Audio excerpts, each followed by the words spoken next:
welcome back to the show. We got from the comPOSERS podcast, Alex James Krueger is here. Yeah, I'm delighted to be here. Thanks, guys, for having me on. I'm excited to talk about. I'm excited to talk to other people about film scores that aren't my co-hosts. Yeah, and it's really hard because I find that many you've encountered this. I know you have. Everyone has. It's like everyone can pretty much talk John Williams or Hans Zimmer, but it's like try talking about all the other composers. Often you have better luck getting someone to talk about their favorite music band, and we're kind of in luck because like Rabin and Mancina are both a very big, part of just so many bands as well as giant, well-known movies. So Trevor Rabin was a South African musician from Johannesburg who was known for Manfred Mann's Earth Band and Yes collaborations, as well as his the NBA on TNT and MLB on TBS theme songs. But you also know his various movies and such as Enemy of the State, Deep Blue Sea, The One, the Bad Boys films. While with Mancina, he also does a lot of the animated movies like The Lion King, as well as live action blockbusters like Speed and Shooter, and again briefly collaborated with Rabin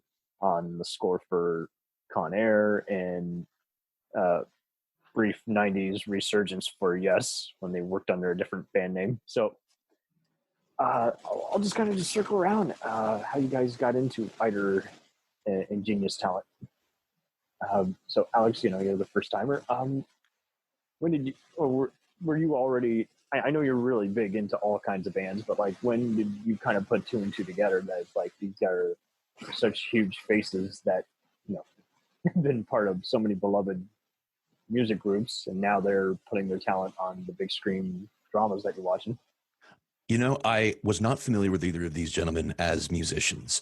I was familiar with them as composers before I started working on the show, but I didn't realize I was familiar with them because I've seen several films.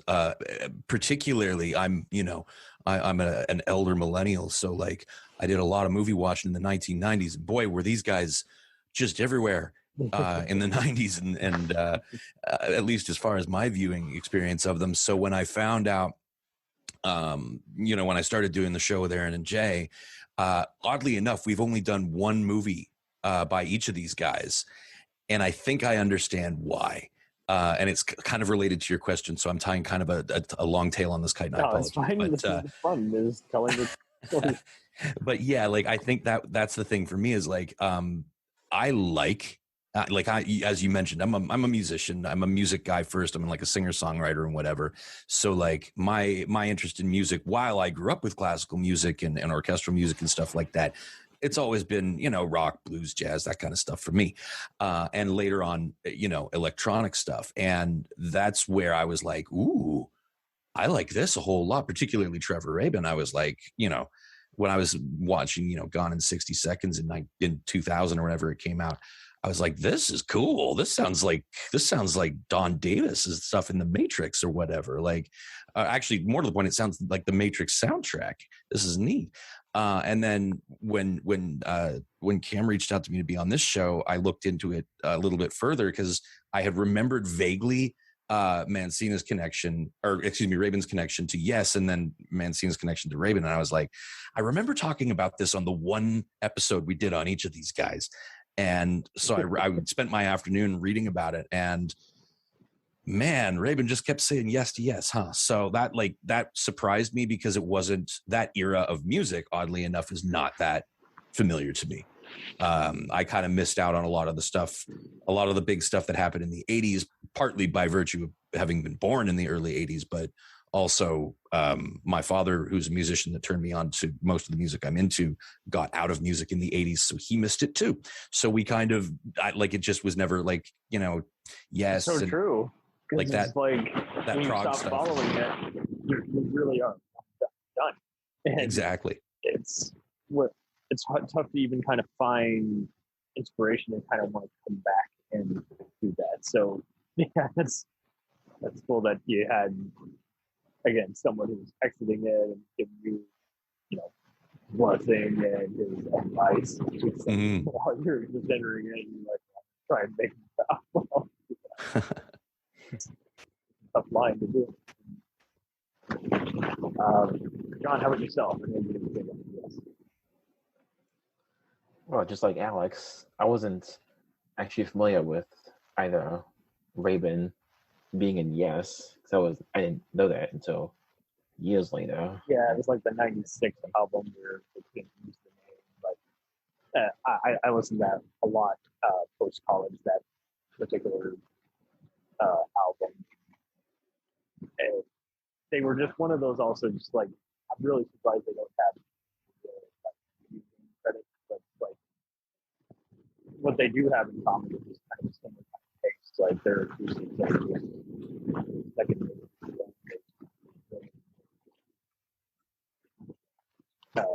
Rabin uses a lot of his, again, South African kind of upbringing, while with Mancina, you definitely, I just hear yes.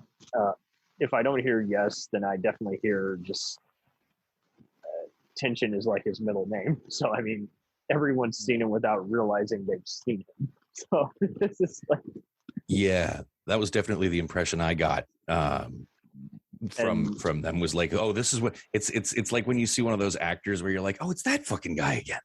Like, and it's like, who is he? He's in everything. Who is he? You know, oh, it's Ronnie Cox, or whatever. And you're like, oh, it's the actor. Oh, yeah, but it makes you wonder. It's just like any good character actors, like they knew the phone kept ringing, so they didn't have to worry about employment. But at the same time, it did kind of wish, like, hey, I kind of would like to see more appreciation of them. Like, they do such a good job. Like, the Disney people are going to say, hey, I've heard their score, Mancina score on Planes and Tarzan and Moana of all things, with and TV viewers is like, you haven't not heard Mancina. That's the main opening theme with the creepy piano. So, I mean, but I'm really surprised what scores haven't been released, like, for some of them. I didn't know there was even a score for Assassins that Mancina had done, but like his scores for even Training Day and some of his other movies haven't been released. And Rabin, he surprisingly had a lot when I listened to him on iTunes last year. Like, he used to do a lot of B movies, and even just for like Action International Pictures that were like made for TV, direct to video, and he has all those scores on his iTunes profile. And it's just great workout music too, where you're just like, I could get up to this music. This is just awesome. Rabin seems to be way more prolific, at least in his output, than Mancina. One of the things I noticed in my reading today was that, aside from the fact that he has done way, way, way, way more outside of film music than Mancina has, by virtue of Yes and everything else, he also and I tread on dangerous ground here because I don't want to like shit all over Mark Mancina or anything, but I went through his filmography, and there was an awful lot of composed with, collaborated with. I counted in 47 films that he's collaborated with something like 19 with somebody else. And I was like, that kind of like, that plays a role for me too. When I listen to somebody like Rabin versus Mancina, I'm like, how much of it is there? How much of it is actually, exactly that.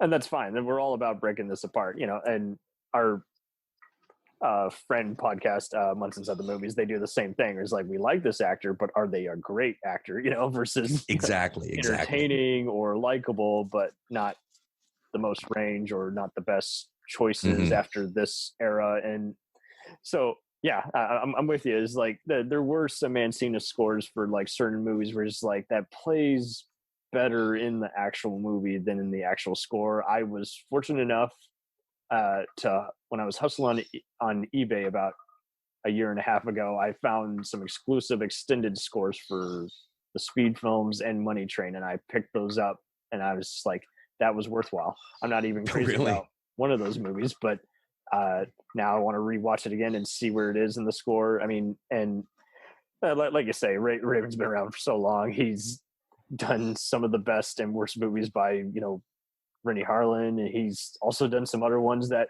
I mean, the dude was working for just like every other like Jerry Bruckheimer type, as well as just other kind of workman like kind of filmmakers like Andrew Davis, Tony Bill, and even Joe Schumacher. So it's like he's pretty much, he got his feet wet like from the start, and just like I think he even said like in an interview like that he was even joking with like certain actors, and he's like, you know, I'm in the movie you're scoring. He's like, I didn't even realize that because you're not in that scene that I'm scoring. So it is so funny how everyone goes from place to place, and they realize like the world is just so small at times. Speaking of which, do you guys know the story of how Rabin's film career allegedly started? I do not. So he was doing additional music for Fair Game in '95, and then very quickly thereafter, because he was already known as a guitar player, someone in Steven Seagal's camp reached out to him and went, Steven wants guitar lessons, and he wants them from you. So that's why I did the Glimmer, man. That's why Glimmer. Like, apparently he was so happy. Seagal was like, "Is there anything else? If there's anything I can ever do for you?" And Rabin was like, "Well, I want to score movies." And he was like, "Well, I'm doing a movie right now. It's called Glimmer Man." And that the rest, I guess, is history. But I was like, Steven Seagal is such a bizarre character. Like, it's just as a human being, it seems appropriate for a guy like Rabin, who has such a very unique and unusual musical background, that was his entrance into film scoring, was like, oh, I gave guitar lessons to the guy who pretends to be a cop and pretends to be like a karate expert or whatever it is Steven Seagal is doing these days. Right. That's a weird dude. Yeah. So Seagal did one good thing out of his whole career. He gave us Trevor Rabin. So before he deflected to Russia and started spying for him. Yeah. Give at least credit, at least to that. Right. It's kind of the same thing with like how many people like had good jobs as a result of infamous people like John Peters or Weinstein. Yeah, exactly. It's like, sucks awfully, obviously, but also, you know, silver lining? Maybe not. I'm not going to say that on a podcast. I know what you mean, though. It does kind of really fuck with your head after a while. You're just like, am I happy that they had a career? You can't tell me they wouldn't have eventually broken through, right? Or would they have lost? Maybe not. Like, it's hard to imagine Trevor Rabin having gone into, like, as much as he wanted to do film composition, it really strikes me that I don't know. I feel like I read his biography, like not the book, but like I read a bunch of stuff on him today. And I'm told that like his parents were both classical musicians. They were like tiger parents. They made him study music for 12 years. He was taking piano lessons, practicing like daily, an hour a day. And I guess he decided to teach himself guitar using piano books around the time he turned 12. And then when he went to university, he was going to go in for he went in for orchestration and stuff, but then he left to go be a rock musician. And I feel like that was always his, and maybe later in life, after all, like he had his rock and roll career with Cinema Come Yes, featuring Anderson, Bruford, Wakeman Howe, you know, like after he did all that, like I watched a whole bunch of videos of his like guitar solos and whatever. And the dude wanted to be Van Halen. That's what he really is, because you know, all the kinds of movies he's doing are like that. They're just all over the map, but so guitar driven. So many of them. So like guitar driven. He really. It's only ones like The Sixth Day, and even Jet Li's the one where he messes with electronic, but then he quickly goes back to just lots of just piano for the horror movies and war films, as well as just lots of rushing, rousing kind of rock for sports movies and the action fillers. So, I wanted to ask you guys about that, speaking of which, because I'm willing to bet you both know more about these two composers than I do. When it comes to Con Air, which was their one, right. Yeah. Geez, I've lost the word, but you know what I mean. When they both worked on that, thank you. When they both worked on this on Con Air, when they collaborated on Con Air, I heard the guitars, I heard that rock feel, but I definitely heard, particularly in some of the opening themes and some of the more action oriented stuff, I definitely felt like I heard like an electronica flavor to it, particularly in the percussion. they do those guitar riffs, and it's like definitely during the airplane takeoff scenes, and it makes you wonder if they were using the technology that was available to them at the time. Yeah, like it was hard for me to tell, and I was curious whether that was maybe Mancina's fingerprint on it, because he comes from RCP land, right? Like he's a remote control productions guy. I definitely bet it. I mean, I would see people even compare it to other Die Hard type movies that he had worked on, like Speed and what have you. And I think, I think you're onto it. Is like he's doing, Rabin's doing a lot of the heavy guitar, and Mancina's influence is definitely the electronic and just additional like percussion.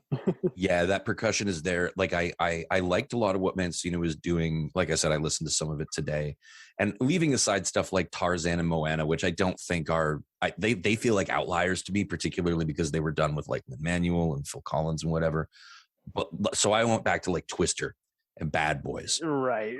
He's like using the same filmmakers, and he's back to just the create tension on screen. And he's doing this great thing. Like when we did Speed, which oddly enough, of the two movies we did, I ranked Speed higher than I did the Rabin one we did, which is Bad Boys 2, which I objectively did not like. But even though of the two of them, Rabin's probably my more favorite of the two. I definitely no, like I'm Speed totally better. with you. Like Mancina was my intro, but Mancina was just like kind of just the bee's knees, like just the ultimate. Like this is where like people at a party, and then they introduce you to the friend of the friend, and you're like, oh, but the friend is like the superstar. It's like he made everyone, and so that's. I know you brought me to this party, but I want to hang out with the much cooler person you just introduced me to. Right? It's like you can be the godfather to my kid, but yeah, Mancina's like everyone's, or Rabin's everyone's dad. Yeah. Can you please be my stepdad? Can you please be the influencer? But yeah, it's like Mancina is basically my warm up, and Rabin is like the finisher. Like. Or shall I say, Mancina is the opening act, and Rabin is the actual concert I went to see. Is the concert you came to see. I think that's reasonable. And I think that's actually a very good analogy because, again, like the last thing I want to do is give this guy a hard time, because he's clearly like he's won some stuff. He's worked, if nothing else, he's worked with really cool people. Mancina has. Oh, totally. Even so scores that don't get talked about. Like imagine that is like one of the few like family movie scores. It's like it's not over preachy or anything, and it does its job without being typical of the cliches that often come with the genre. Even Domestic Disturbance and Return to Paradise, which are little scene thrillers, he makes great use of just trying to build an atmosphere, just using little small hints and suspense. So, but yeah, man, Rabin is like just the whole, just like you say, just more diverse, more, even that's when he stops doing as many like Bruckheimer or stuff, is like then he's breaking into again TV. And like you say, if you look at his discography of other albums he's on, you're like, oh my god, he was working on just every other 80s one-hit wonder, like, here's up and comer. Like the defining difference for me is, and this was hearsay, so don't quote me on this, but I believe I remember reading that Trevor Rabin was approached by Remote Control Productions, and he was basically like, nope, I'm not going to do that. And whereas Mancina's worked obviously very closely with Uncle Hans, who is Hans Zimmer, because we affectionately refer to him as Uncle Hans on the show, because he's one of those guys that's like, when he's good, he's very, very good, and when the rest of the time, he's a pain in our ass.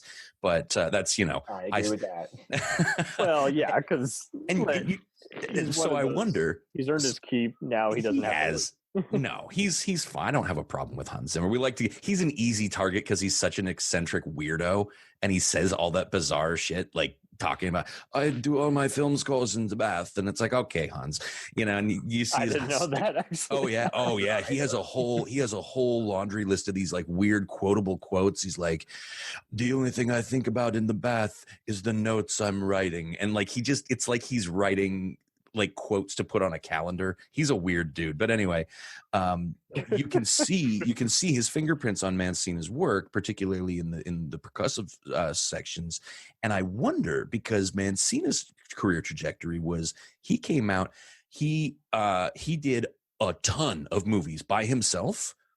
Like, I know I've talked about, like, oh, he's collaborates with everybody, but he did like a shitload of movies in the mid 90s. From 94 to 98, he did 8 movies by himself between Lion King and Con Air. Yes. And after that, after Con Air, all of a sudden it was all collaboration.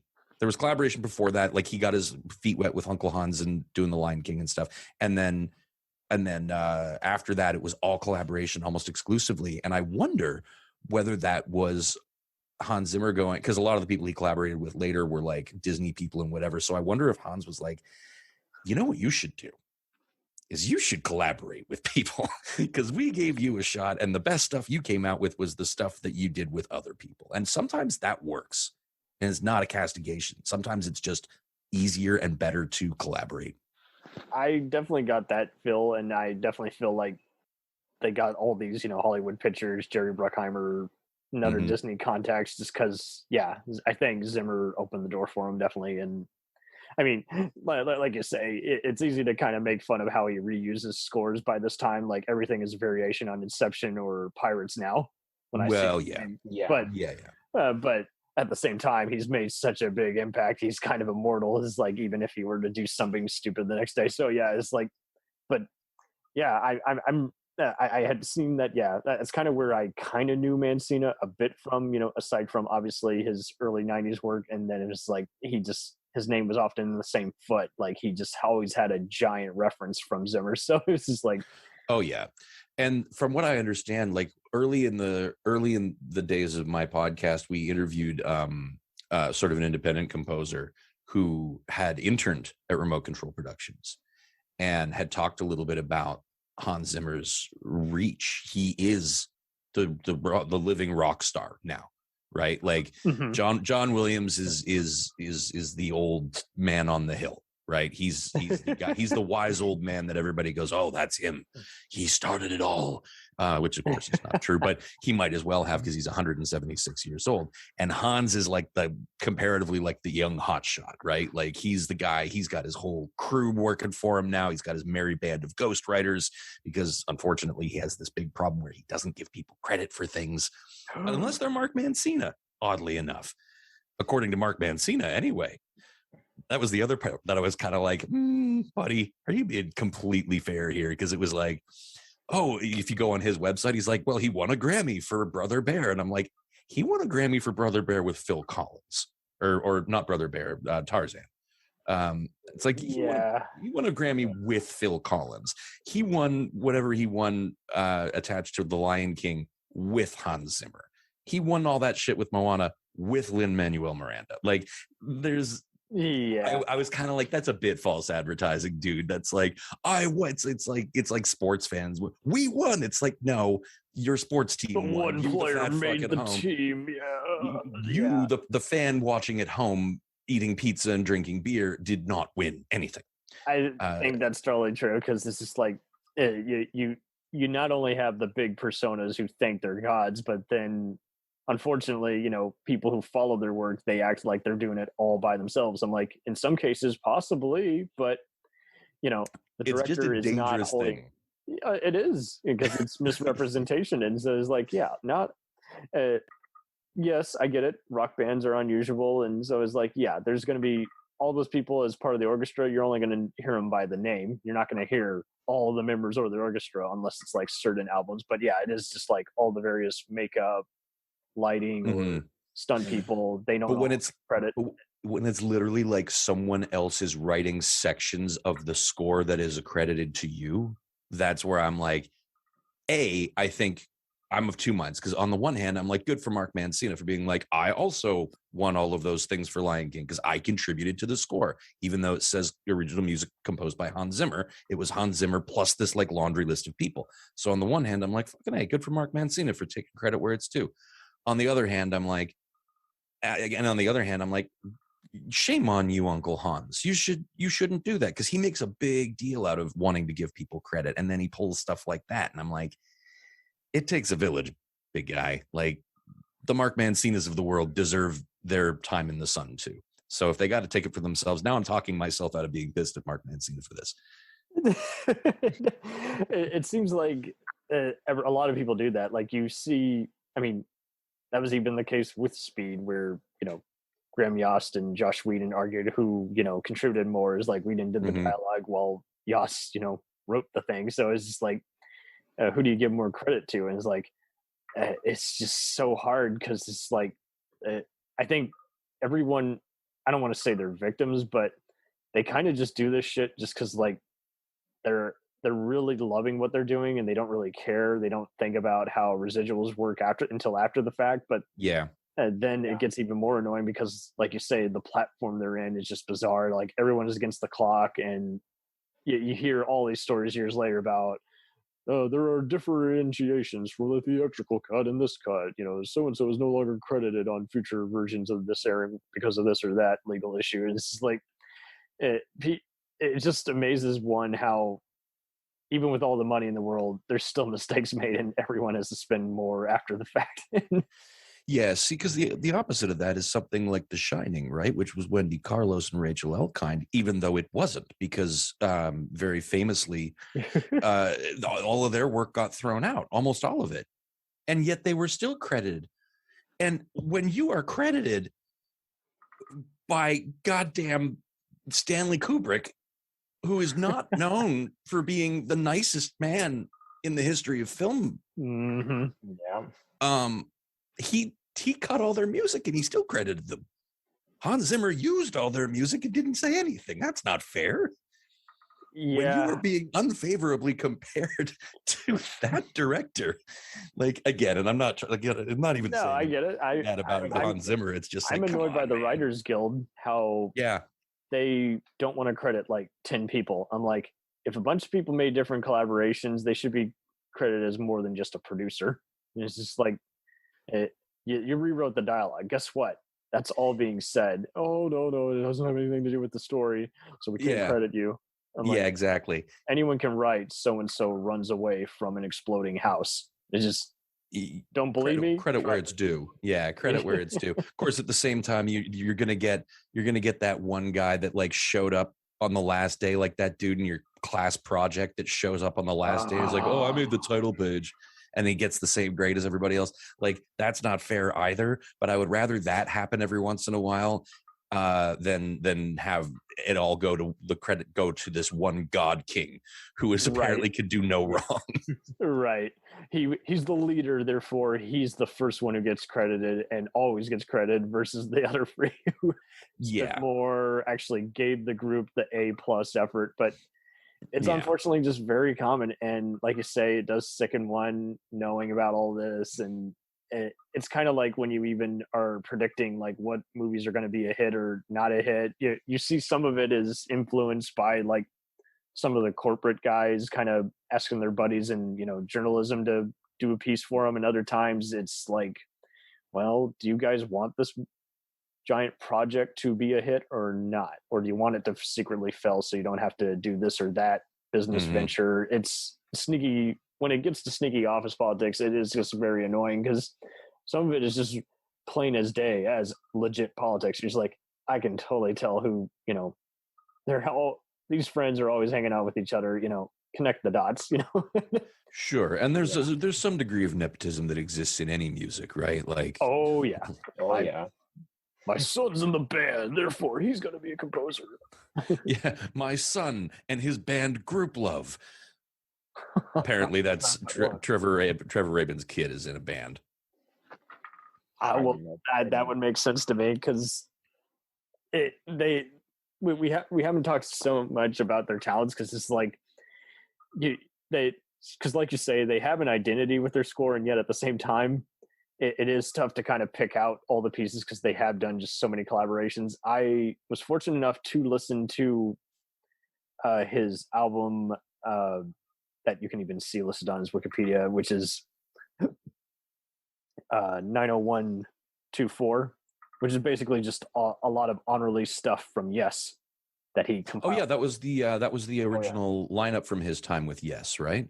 That was Jacaranda is a lot of funk and fusion music and bluegrass and jazz he did, but I did hear part of the Stevie Ray Vaughan compilation album, which was basically artists do covers of their songs or songs influenced or that are tributes to him. And it's like, that's just it. It's like, it all makes sense why he's just working with all these 80s magnet names. I mean, you got Mr. Mister, you got Tina Turner is one credit of his, and then just Rick Wakeman of all people. I'm like, yeah, so he was basically, in a studio outside of Manfred Mann and Yes touring, and just always being like a backup guitarist and picking up people's minds. Well, like you say, Mancina was just like, the son of Zimmer. And, Although now that you say that, it's true that Trevor Rabin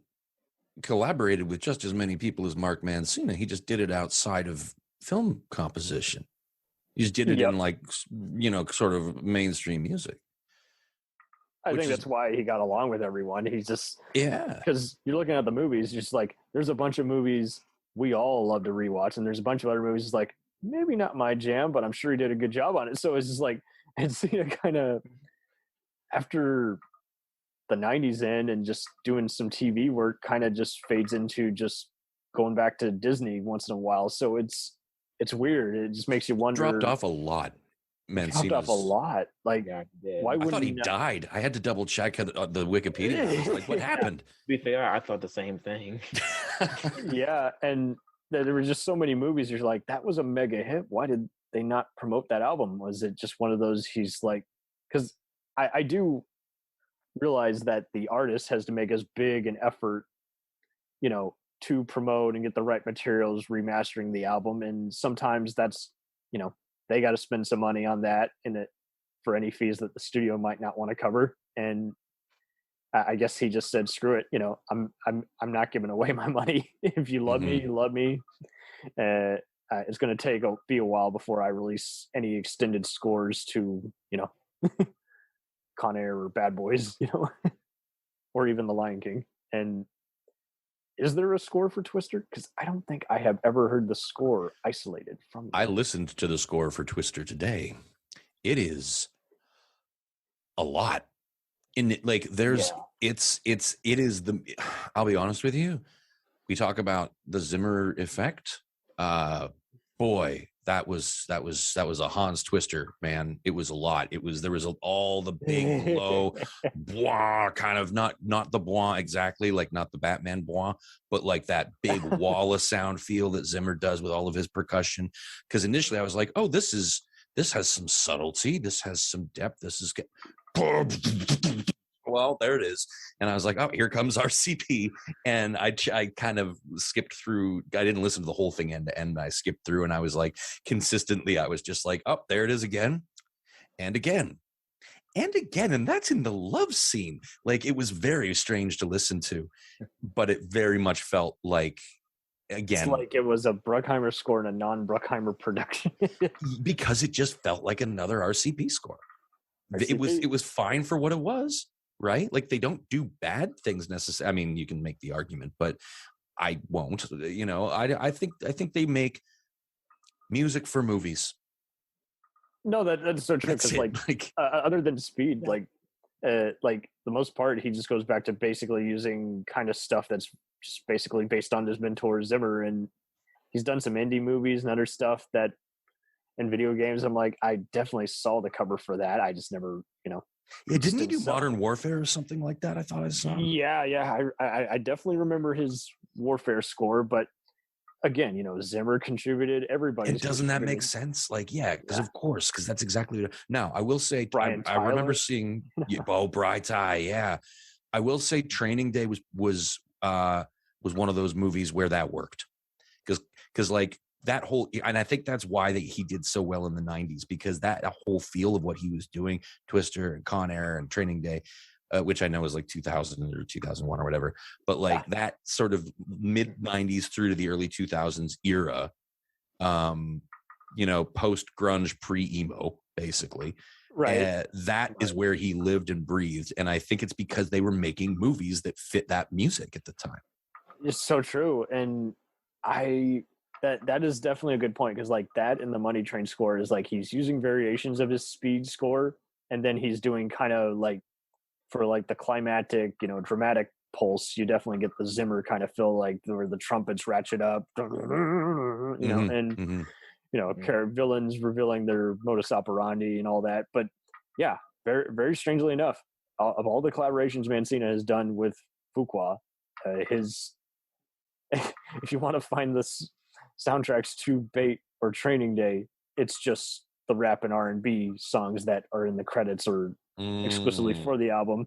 You're not going to be able to find the score. And Shooter, you can find the score, but as much as I like the assassination chase, that's another one where it's like, okay, the music is just good for the movie. It's not really it, and as much as I love the movie, I kind of prefer just watching it on screen with the visuals. And I really am surprised some of his Criminal Minds scores have not come out, because yes, there's 4 people with that, but I'll be damned if there aren't some electrifying, even terrifying scores that would make a great companion piece for a show that has legions of fans. So I did hear the Cry Macho score, and that was one where it's like, okay, good guitar. Not a fan of the movie at all. But it totally made sense when I was looking up. Is like, yeah, that's why it was good guitar. It's by a respectable being who's, again, just kind of been mostly doing Disney for the last 10 years. But I am with you. Is like, so there are times where it's just like, yeah, that score should have been bigger, but at the same time, it was only going to be kind of as big as the movie. And if the movie's not a hit, then guess what? No one's really buying the score, unfortunately. And the late 90s were a weird time for that too, because you have to remember iTunes and well, even before, like the sweet spot before that, when I was a teenager, right? Like the mid 1990s, like sort of 94 through 98, before the rise of peer-to-peer sharing. What we had was soundtrack records, right?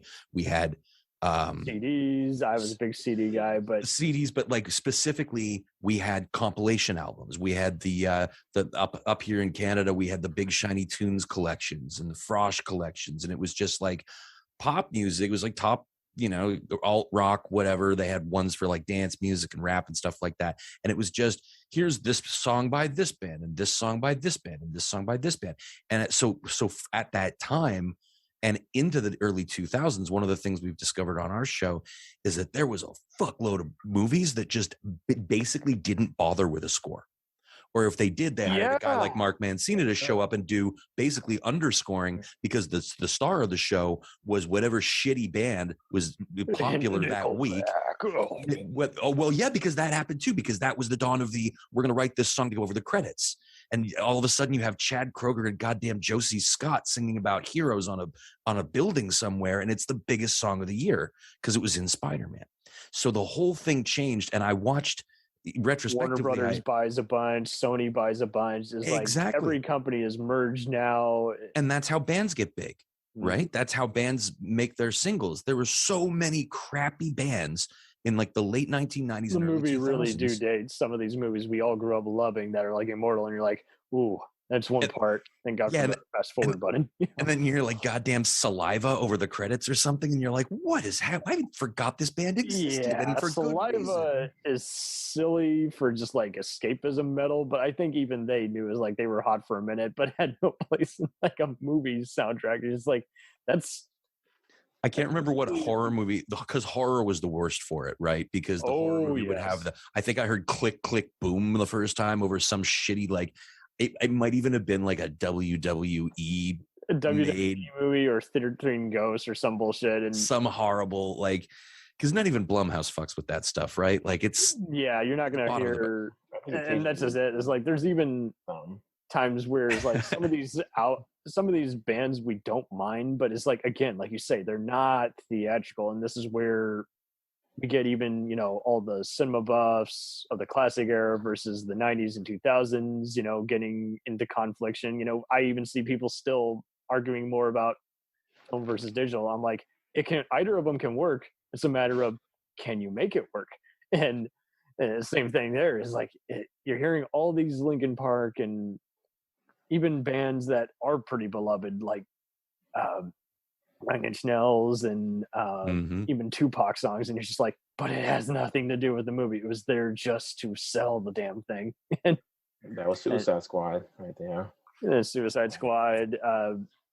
There's even cult movies like Judgment Night, and even some of the Freddy films where it's like the song was bigger than that sequel or that movie that year, and you're just like, yeah, but see, was it even meant to be in there? And like you say, you do see a lot of tinkering where it's like everyone is trying so hard to just get it on there. There's songs on the Shrek album that don't have any place on the album, let alone Oh don't God, even play in the movie. Shrek is just there. I could write a fucking book about Shrek and what it did to culture, because it was a good idea that they let run wild, and they never should have, because it brought about ruination. But it across the board.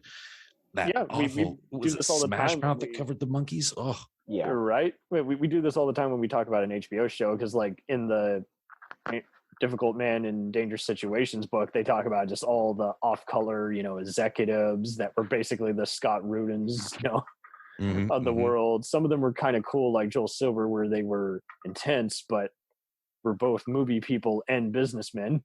But then there's others like, oh, we don't really care about all the stuff that we air, and you're just like, so you don't deserve the credit. You don't deserve all the earnings and everything if you can't own your thing, And yeah, absolutely. You got to get behind something creative. and so like you do see a bunch of that where it's like there are some special features on even some of those movies where you're just like, God, these guys just basically blew each other. PG rated. And it's just like, dude, I get that you really love each other, but man, it had to be just so rough, people just finding the best takes of an interview to where it's like, okay, this doesn't deserve to even be a special feature. So when people were updating their Blu-rays and some of the special features weren't being ported over, I'm like, to be fair, it's just 10 hours of that guy saying, oh, great the effects are, even though they don't hold up. Oh, some of that stuff, man. Like there is one genre of film that is allowed to use period specific music, like pop music. Uh-huh. And that is the teen coming of age film. Right? Because you can age. I can watch She's All That or Can't Hardly Wait or Empire Records or something like that. I can go back and watch these movies. Breakfast Club, even if you want to go back that far. Yeah, exactly. The music dates the shit out of that movie. I watched Empire Records recently and I was like, this is great, but I haven't heard. Last I heard from Evan Dando of the Lemonheads, he was being a prick on Twitter at some other band. Like this, it's been a long time since this guy has been relevant, and hearing him kind of dates this film. And like that, but it's fine because the film is dated. Everything is dated. The fashion is dated. The way they talk, all of it, because it's the 90s and it's a really specific, or like the late 80s, like you said with the Breakfast Club. Like it's a really specific time and place for people that, especially for people that were there. So they're allowed. Otherwise, leave your crappy pop music of the moment out of your movie, unless you want to root your movie in 2004 forever. Oh yeah. And unfortunately, some filmmakers haven't learned that lesson still to this day. To this day. My fiance was just telling me they're doing a new version, and this was not film, but they're doing a new version of Moulin Rouge for the stage, and they've updated all the songs. So they no longer they replaced Diamonds Are a Girl's Best Friend, to your point from earlier, Cam, the contextual song that makes sense in the movie or the performance, because, oh wow. And they replaced it with Beyonce's Put a Ring on It, which is the antithesis to what that character is. She does not want to get married. That's the whole point. And it's like, but we got to throw in it's some executive somewhere sitting around going, I don't know, kids like Beyonce, right? And that'll put asses in seats. And it's like, no, it's fucking Moulin Rouge, man. They'll come anyway. But like they don't trust it. They don't trust it. They don't even know what the story really is. They're just looking at like the basic crowd pleasing. So it's like it's kind of like everything's got to be 4-quadrant, mass appeal. Nothing can just be art. These anymore. effects look amazing. I'm like, is the story good? Oh, I guess it's good if it puts butts in seats. I'm like, so no, the story is not good. Is what you're telling me.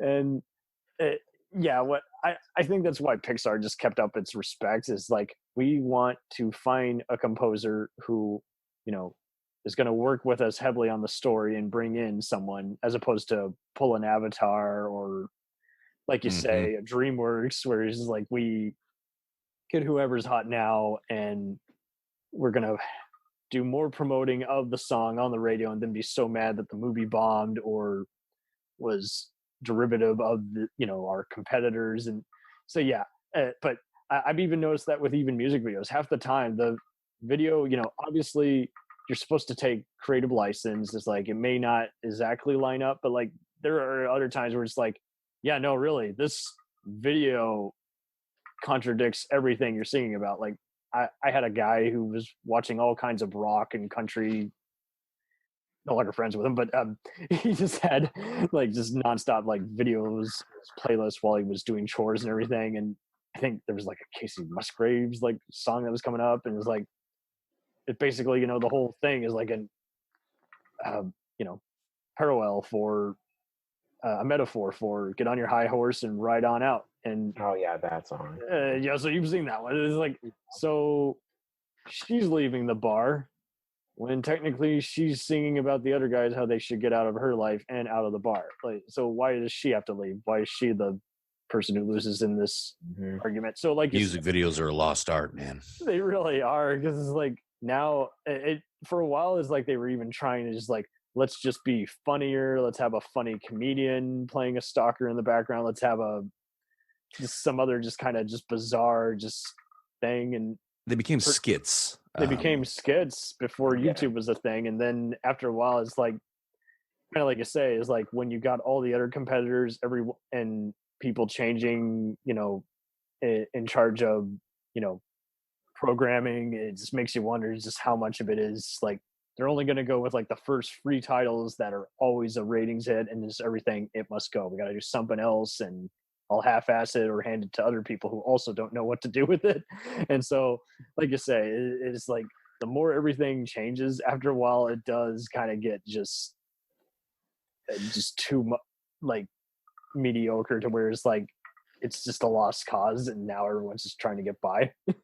And this is why I don't actually, like I do a movie score podcast. I'm very critical, but at the end of the day, when we turn the mics off and everything, every single one of the people we talk about has forgotten more about music than I'll ever know.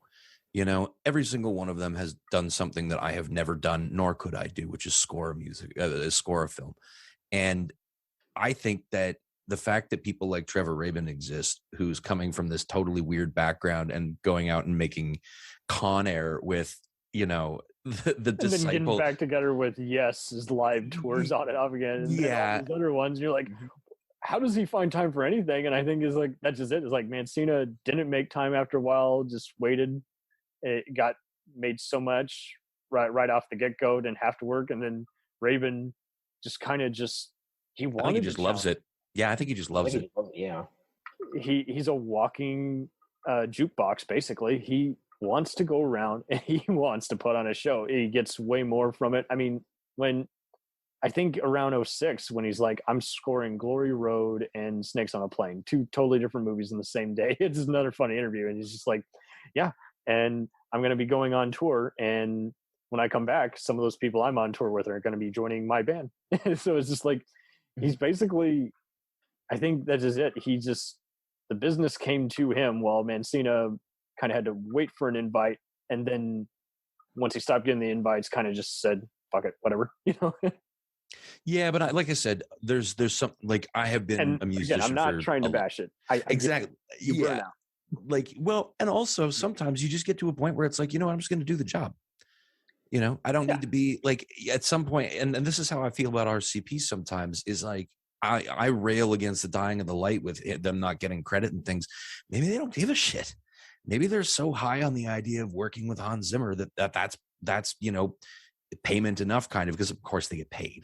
But like, maybe that's credit enough, as they get to say, I work. Maybe you could blame Bruckheimer's people. It's like, you got way too many people in one room. Like, you look at all their other scores, like Nick Glennie Smith and all these other Hans Zimmer type guys are working on all the epic scores for like The Rock and Oh yeah, but that's Hans's little fiefdom. I mean, even for these people themselves, like, I don't know. I feel like a guy like Mark Mancina, maybe he's just a working composer. Maybe he just goes in and he cranks out, something. He cranks out Twister and goes, okay, there's your fucking tornado movie done. That's what you get the next 3 years. And it helps that, this was around the time they would start using other hit movie scores. I mean, we talked Brian Tyler earlier. He's the king of, like, people would reuse his scores in other movies. Oh, yeah. And same kind of deal. Like Randy Edelman and all these other guys, they get their scores used in, like, Universal and Fox type movies that are coming out, and you're like, that's not in the movie, so it's false advertising, but that's a damn good score, and I'm associating it with it because it's got, for whatever reason, that kind of Jurassic Park or Inception kind of earworm, Yep. Or my personal favorite is I can never remember. It's not Clint Mansell. The Requiem guy. Requiem for a Dream. Who did Requiem? That's Clint Mansell. It is Mansell? Okay, good. I was right. I associated the song years before I ever saw the movie. Yeah. Yeah. I didn't even know it's from the movie until years later. Yeah, it was wild. And Lauren Balfe and Henry Jackman are pretty hot now. Same kind of deal. They were doing backup orchestrations for Zimmer and Sylvester types. Balfe still is.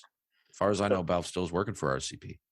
I think they still are working. Yeah. And in between video game and, like, free movies a year, something like that, is like, so I'm not surprised when I see them on something like X-Men, whatever, or, and Kingsman or whatever, but then they're going to do a bunch of these other ones. And like you, is like, I would hear them, I'm like, that sounds like a Hans Zimmer or just maybe even a Mark Isom score. I'm like, no, well, similar. Came from the same kind of field. But at the same time, like, I can't even really complain about that, right? Like, I'm a child of the grunge era, so I had to deal with, there, as far as I'm concerned, there are two guys that get to band. No. It's even worse. It's there's two guys that get to do the and then one of them is Lane Staley, and he's dead. The other one is Eddie Vedder. Right. Everybody else, nobody else gets to do that. But for years, we had, like, that bitch from Creed, "You're with arms wide open." Okay, and that's exactly what you're talking about. So whether it's good or not, it's what people wanted apparently to hear. So it makes sense that a guy like Mancina would kind of, or anybody attached to RCP, it's like, look, this is what everybody wants. That's what we want now. So that's a great impression of and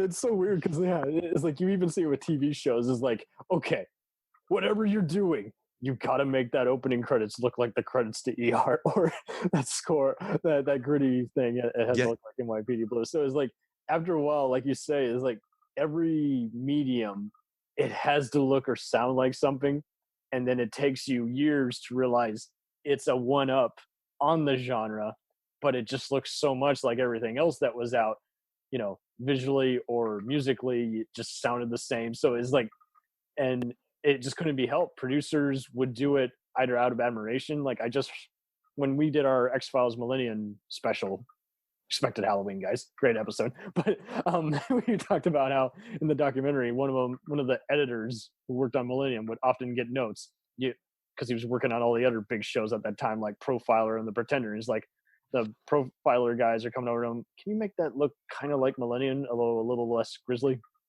Just as both as a fan and just trying to attract the same kind of audience. So it's like, they just can't help themselves. It's like, some of it is, like you say, out of love, and other times it's just the record company is like, we need 10 more clones of that to take up the same, space. And we don't care if it sucks or not. It's like, and it was just always, like you say, I was also of that 90s era, and like you, and I was at the same time where it's like, I heard all kinds of songs, and even though I didn't know the artist, it's like, I still heard all the names. So it's like, yeah, I know Crystal Method, I know Shania Twain, I know all these other R&B and pop artists, because that song's just at the grocery store every fucking time we're going. So it's like, yeah, I hear that, and with all the other just all the other salivas and Pearl Jam knockoffs, and so it got to where basically even the knockoffs have 5 other knockoffs. It's just because they're either the same artist or the same studio. Well, and this is why we're sometimes hard on Hans Zimmer, because himself, the guy, the weird German, okay, he's whatever. He is but one man. And his legacy is RCP. And his legacy is RCP, but this is where it gets complicated, because what he has done now is he has created the sound.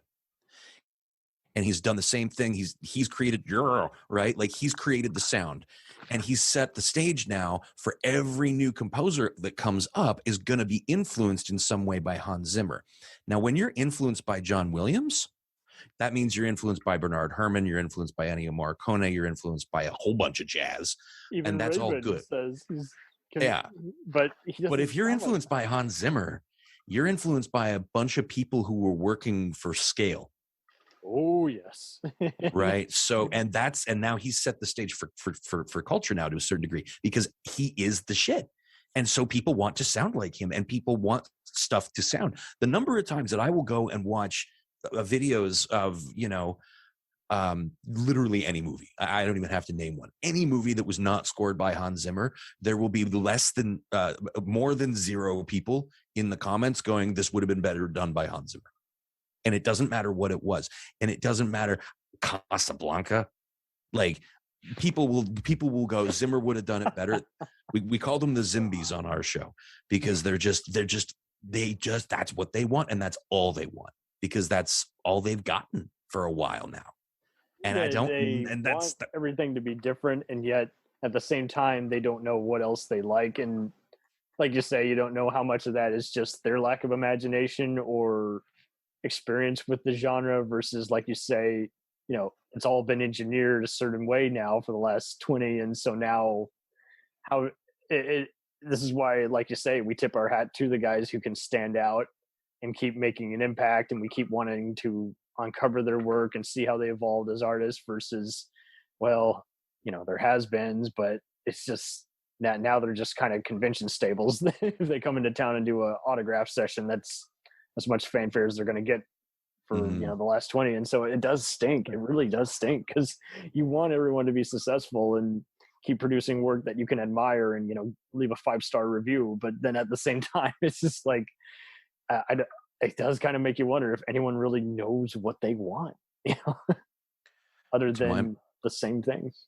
Yeah. And to my mind, it's like, do you want to be an artist or do you want to be successful? Because some people can do both. But the reality is there are way more Mark Mancinas out there that are just working stiffs doing the job than there are real, like, what we might consider artists. And that's one part. That's a much larger conversation, because that's culture, that's privilege, that's a lot of different things, class. There's a lot of stuff that goes into that. That's why you don't see a whole lot of composers of color either. Not a whole lot of women composers either. There's a reason. Yeah, it's very bare in that landscape. And I mean, when we talk about the people who do a bigger thing, is like, we talk about it all the time with like indie filmmakers who then, they're hot shit, and next thing you know, they're working on an animated movie or a Comedy Central special or even a superhero epic. Totally different ballpark now.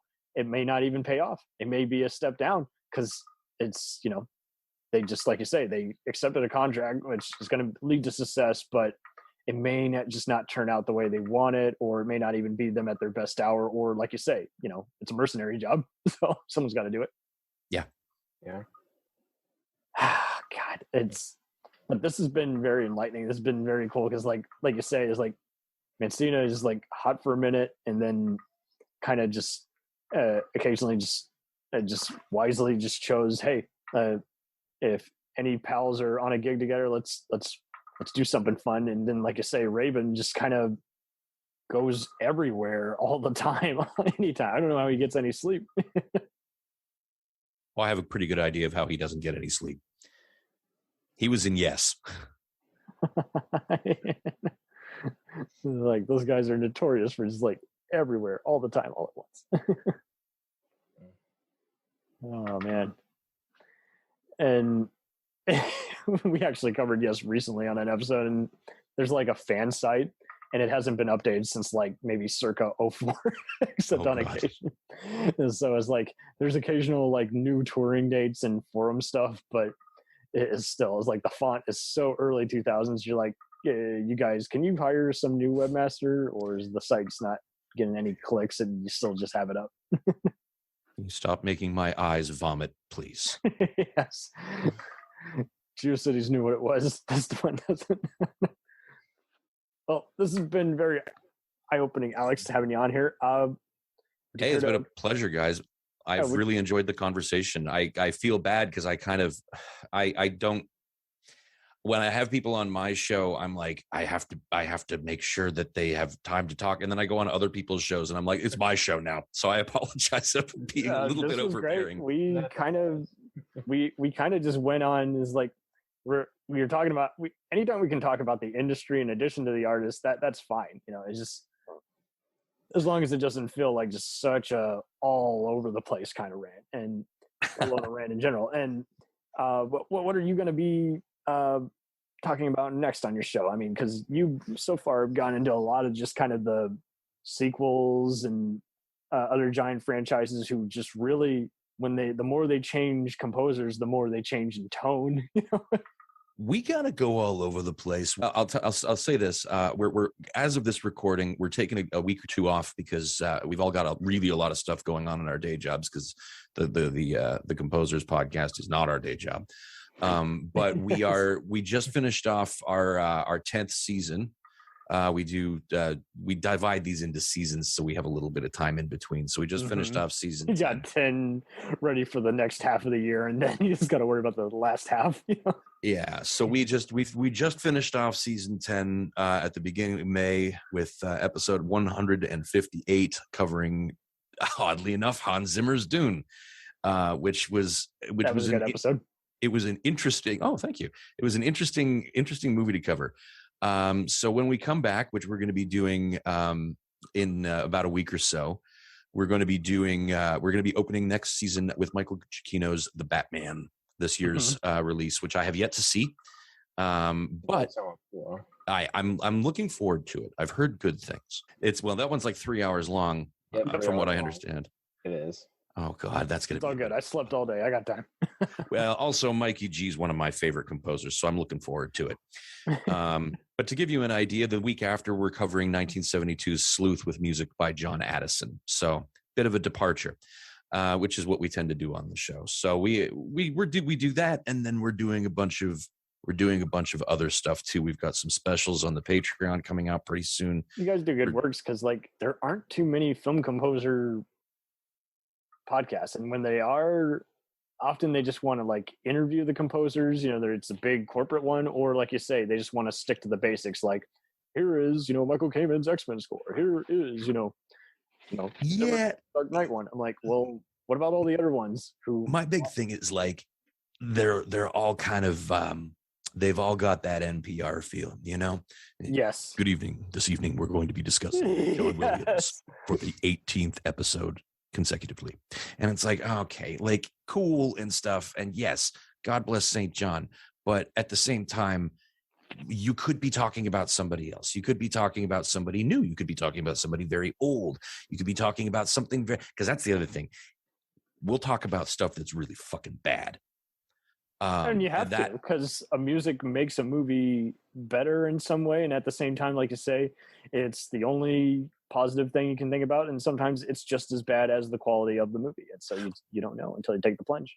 Oh, you're absolutely right. What I'm saying is we intentionally pick stuff that we know is going to be bad, because the thing, because the thing is, like, it's all well and good to listen to a movie score podcast and learn something, but like, I mean, our logo is literally, we replaced the dinosaur in the Jurassic Park movie with a guy drinking a beer. Like we started this podcast with the idea of doing kind of like a punk rock version of the film score genre.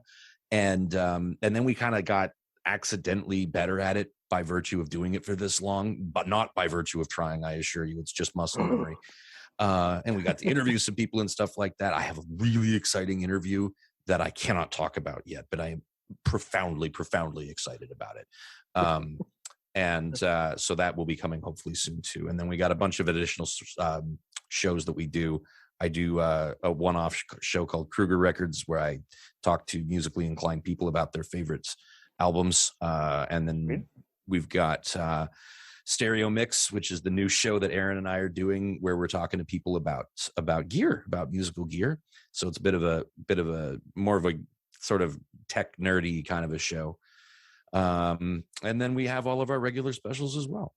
So if you guys are listening to this and you're interested, you should pop by and check it out. I will definitely check out Krueger and the other one. But yeah, I've listened to. I still got comPOSERS in my Podbean downloading feed, and I'm not surprised when a new one drops. And I'm just like, because like you say, yes, it is fun to even just kind of go in blind. There's movies I would go thrift store shopping back when that was the thing, and I'd get a shit ton of music albums that you can't even get on Amazon. They're just that rare, and it's like, this is going to be interesting. Now I'm going to have to see this movie and see if all the best stuff is on just the album itself. Notice it until the fifth viewing, and if the movie's bad, well, that's going to be my last time I view it. But hey, great soundtrack came out of that awful garbage. Sometimes the best conversations come out of the worst media. It really is. And we pride ourselves on just like cult movies also. It's like after a while everyone's going to get sick of talking, and when we do our talks about franchises, we just like, let's just keep it simple. What's the single best like thrilling or chilling moment, and what's the villain that stands out, and what's your score? Because it's like, we've done this bitch to death, like everyone has covered Halloween or Die Hard. Yeah, buddy, tell me about it. Holy shit. But it would be definitely interesting, if you talk about Halloween 4, which has kind of found a resurgent, like with reconstructed images, like score it. It's like, is the album good? Well, depends on whether you like the movie or. Oh God, is that Halloween 4? The what the hell was the name of Halloween 4? Dwight H. Little, Return of Mike Myers, or some bullshit. Yeah, that's the one. Oh, okay, that was not the one, because we did this past Halloween. We did a whole 2-part. Well, not a 2-part, but we did like a 2-score episode for Halloween. We did Halloween 6, The Curse of Michael Myers, with my buddy Andy Sell. I was surprised. I was like, what? Oh, I was so mad. Oh, and Andy was so upset, and rightly so, because the recording fucked up and we didn't get to release it. But I thought for a second, I thought that was the same movie that you were talking about. I'm like, God damn Halloween. But it was not. It was interesting though, too, because it's like the movie's infamous, and at the same time is like, you're having to, when you revisit stuff, but when people do these articles, it's so hard to, even when you find an article, it's like, do they legit want to see how it's aged because they're like a super fan as bad as the franchise became, or are they just doing a Den of Geek, Screen Rant, easy, heavily advertised one is like, okay, clickbait. Yep. And so it is cool to just see is like that podcast like yourself and just other ones out there is like, I recommend the New World Pictures podcast, and the Canon's Canon, even some of these other real comic heroes, shout out to them. They go in order of like adaptations. So before they get to the official, Chris Evans Captain America movies, they're gonna go through the infamous 70s ones and probably be one of the few podcasts that have covered, that version of that character. And that's part of the deal is like, well, got to get through the bad and before you get to the good, unfortunately. And if you make that part of your modus operandi, then that's just how it works. That's how it gels. Keep doing great work out there, and don't beat yourself up about this, because like I say, this is not our day job, guys. No, it's not. It's hard to produce content, and then you got to remaster the sound and make sure it airs on the right date and everyone else, promotes it. It's hard. This is harder than people think it is. Everybody thinks it's like back before the pandemic when we still had live entertainment. It's like burlesque. It's something that everybody thinks they can do, because it's like, oh, you just go up on stage and dance around, take off your clothes. No. Oh, I'm going to be a voice actor, right? Because I can talk. Or I'm going to be a writer because I know what words are and I can put them in an order. Like, it just, like, people need to understand that everything is so much harder than you think it is. Everything. Life is so much harder than you think. Fred Durst thinks he can sing and be a director. Oh. Fred Durst thinks he can host a jazz night in Los Angeles and also an Instagram that he posts the photos of nothing but station wagons. That sounds like the most nonsensical thing you guys will hear all week, but I assure you it is true. I believe it because no one told him no. And if they told him no, he did it anyway. He's so mad when people don't like it. I'm like, he might be a nice guy, but I mean, I don't think that guy cares anymore. I don't think he has given a fraction of a fuck for the better part of 15 years. And why would he? He managed to make an entire career out of covering not Prince. Who the fuck does Faith? Oh, Faith No More.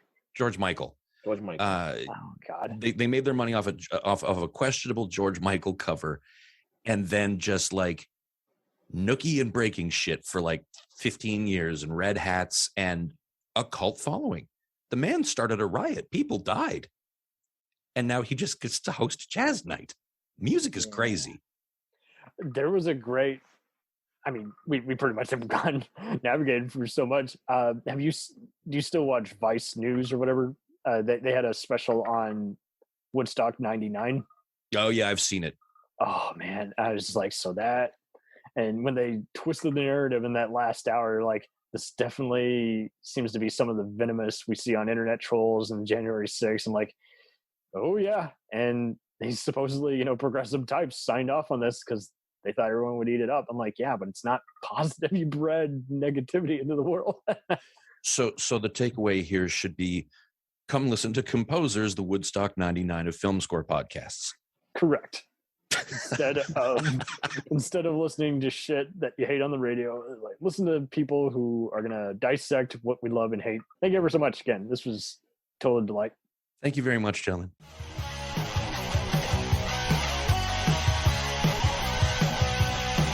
Follow us on the web on Facebook, Twitter, and Instagram. The podcast is available on Podbean, Spotify, iHeartRadio, Anchor, Apple, and anywhere else podcasts are available. Feel free to review our show and leave comments on any of those sites. Thanks a million for listening. It's a jacked up